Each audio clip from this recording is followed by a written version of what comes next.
Devetošolci osnovne šole Prebold so v teh dneh izvedeli, da gredo na končni izlet v začetku oktobra. Vrba na Gorenjskem. Učenci imajo o tem različna mnenja. Veliko boljše bi bilo, da bi imeli za nagrado na koncu leta za celoletno delo. Meni je všeč, ker imamo neko spodbudo, da bomo delali naprej, se lahko družimo. Ta osnovna šola ni edina šola, ki izlete organizira na začetku šolskega leta. Naša raziskava je pokazala, da od 11 naključno izbranih osnovnih šol po Sloveniji 3 organizirajo končne izlete na začetku šolskega leta, 8 pa jih to stori na koncu. Že tretje desetletje v bistvu končnih izletov ni več, ampak gre za poučne ekskurzije.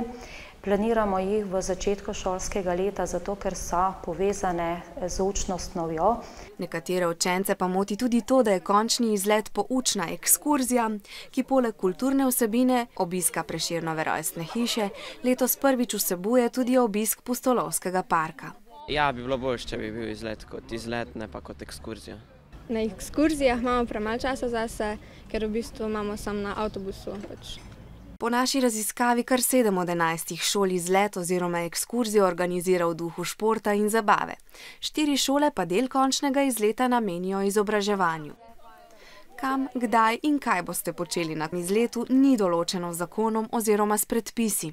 V šolskem letu pouk poteka 35 tednov, 3 tedni pa so namenjeni dnevom dejavnosti.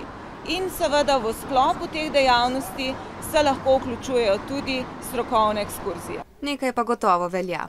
Kamorkoli in kadarkoli boste šli, odprtih oči raziskujte svet in pri tem ne pozabite na druženje s sošolci.